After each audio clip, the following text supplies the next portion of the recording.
Let's get into it. Episode 652, Sold Not For Sale podcast. We got Joe Rogan clip and we have Candace Owens clips. Now, how do those two correlate? Well, Joe Rogan is talking about teachers and universities and the woke ideology that has swept through the whole school system, even right down into elementary school nowadays. And the Candace Owens clips, they are perfect examples of what these children are learning. Candace Owens was at a university giving a talk, which quickly turns into a Q&A, which when it comes to people like Candace Owens and Ben Shapiro and Matt Walsh, usually turns into some negative interactions, which Candace Owens shuts down immediately. But just the questions that these kids are asking just exemplifies perfectly what Joe Rogan and the gentleman from Trigonometry are talking about. So let's get into that. Before I do, of course, I'm going to bring you to the store. Sold Not For Sale. We got hoodies, we got shirts, we got t-shirts, we got mugs, we got kid sizes, we got tank tops, all that good stuff. And we also have the newest design, We the People.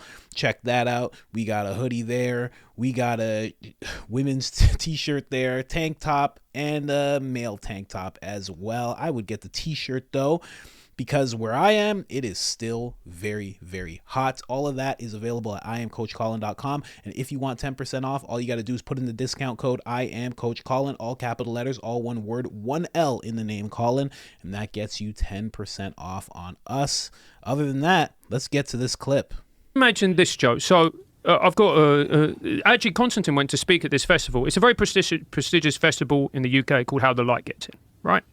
And I have friends who go and speak there and go and watch it, debates. Like I said, Constantine took part in a debate there. And one of my friends went to watch because his partner, she was speaking there and hosting debates. And I said to him, how was it, mate? And he said, do you know the thing that was really worrying? I go, what? He goes, and bear in mind, these are some of the most educated people in the UK. At least one of them per panel, per debate went, look, until we abolish capitalism, then we're never going to solve these problems. And he's just like, you're talking about genetics. Why are you talking about abolishing capitalism? But think about it like this. It's a virtue. Yeah. There's not a lot of science research that happens outside. Do you know what I mean? Yeah. You need money to do research. Exactly. But you think a scientist would get that? You know, the problem is, they're so insulated in these university like ecosystems. They're so insulated. If you're a professional academic, I mean, look, it's a noble thing. It's an amazing thing to be a professor. It's an amazing thing to be educating kids and shaping minds and exposing them to great literature and mathematics and all the wonderful things that professors teach. But the reality of their existence is you go from being a high school student to a college university student to getting your master's degree, to getting your PhD, to teaching. You're constantly in this world, and that world is almost entirely left-wing, like radically left-wing. Like what is the percentage of like far left professors? You almost even think, when you think professor, like far left, it's like Catholic priest. You know what I mean? Like, you know what I'm saying? Yeah, it's like, yeah, unfortunately, they're connected in your head. Yeah. So you hear about that, you think far left professor. John Hyde talks about it in his book on social studies and stuff, like anything to do with that. It's like 9 to 1 or 10 to 1, sometimes 100 to 1. Yeah. So then they're in that world where they're constantly being reinforced. Like these ideas are reinforced and never challenged, and almost, ridiculously so. Like really bright people talk like they're in a cult, like avoiding reality and bending truth to placate whatever the new social norm is for anything. It's like it's bizarre to see. And so those people are always going to be in conflict with reality. So when they're like, we should abolish capitalism, like, okay. Like, you live in a fucking playground. Like, what are you talking about? Like, right. Yeah. It's a good description. You're not out there in the real world. You're teaching kids. You're teaching kids at a playground, and you're the god because you're the professor with all the knowledge. Stop.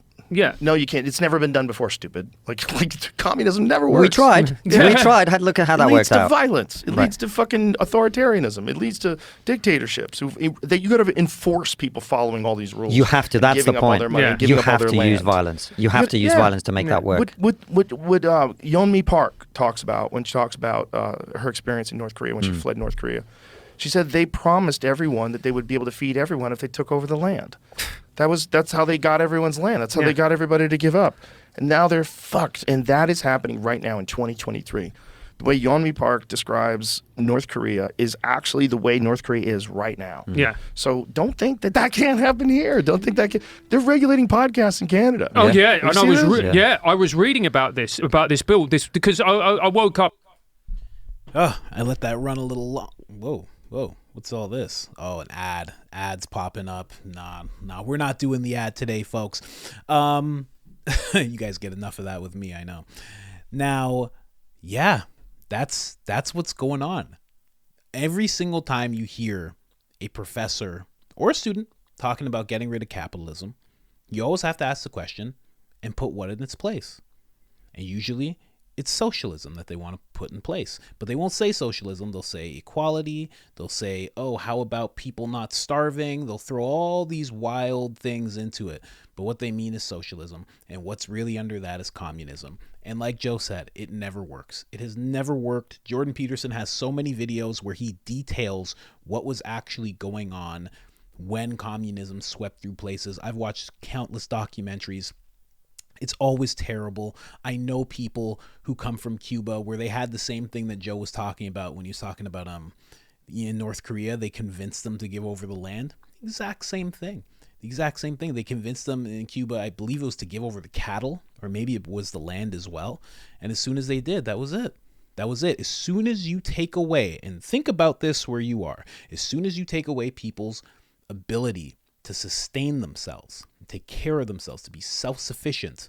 Soon as you take all of that away and you gather it all up for yourself, what happens to the people?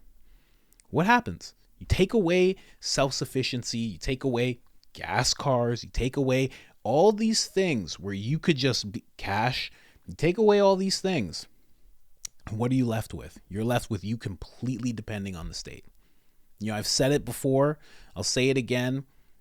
Grocery store shuts down tomorrow, all of them. What's everybody going to do? Well, if it was back in the late 1800s, everybody would know what to do. People wouldn't even know. They'd be like, what's a grocery store? Because everybody was growing their own stuff. For the most part, not everybody and not all the time, but you knew what to do if need be. Now, we don't know, right? Let's get into the Candace Owens bits, because this is what these kids are learning. This is what they're learning. Listen to this question right now that this young lady asked Candace Owens. Why, if you're in front of someone like Candace Owens, you know, I'm not saying she's the most intelligent person in the world. You know, she's not a nuclear physicist or anything like that. She's not Elon Musk or anything like that.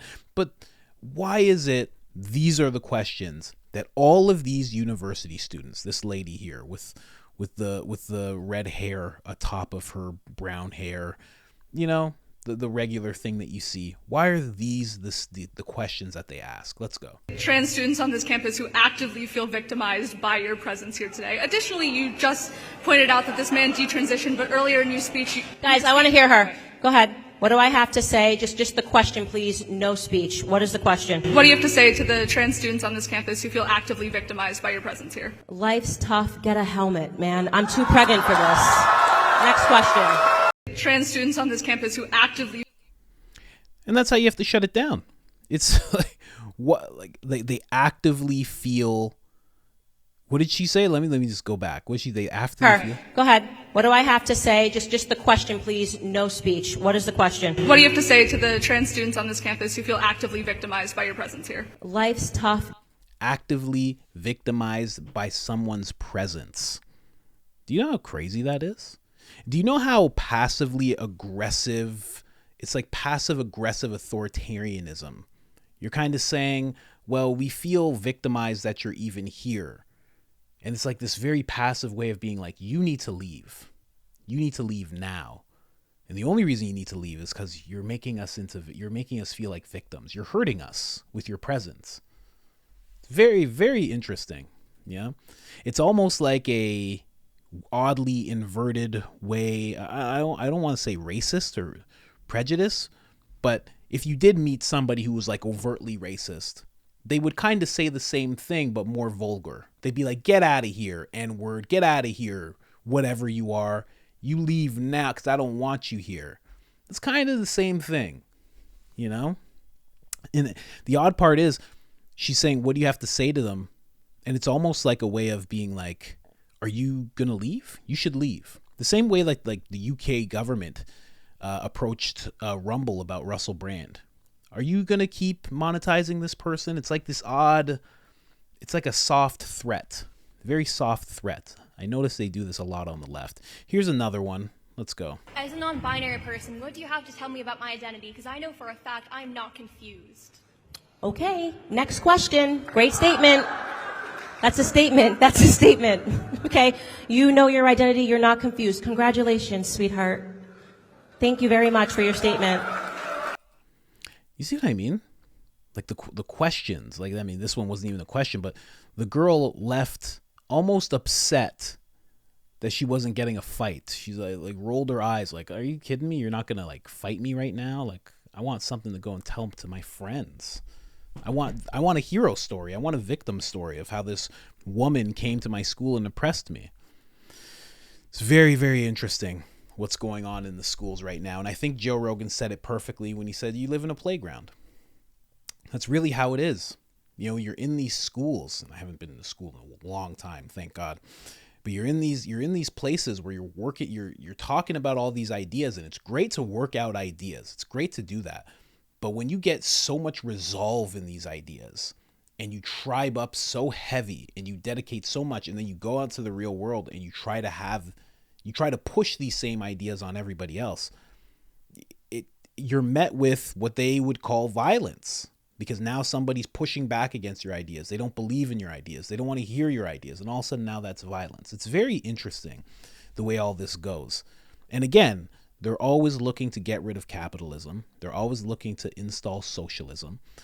They all worship, figures like Mao, figures like Che Guevara,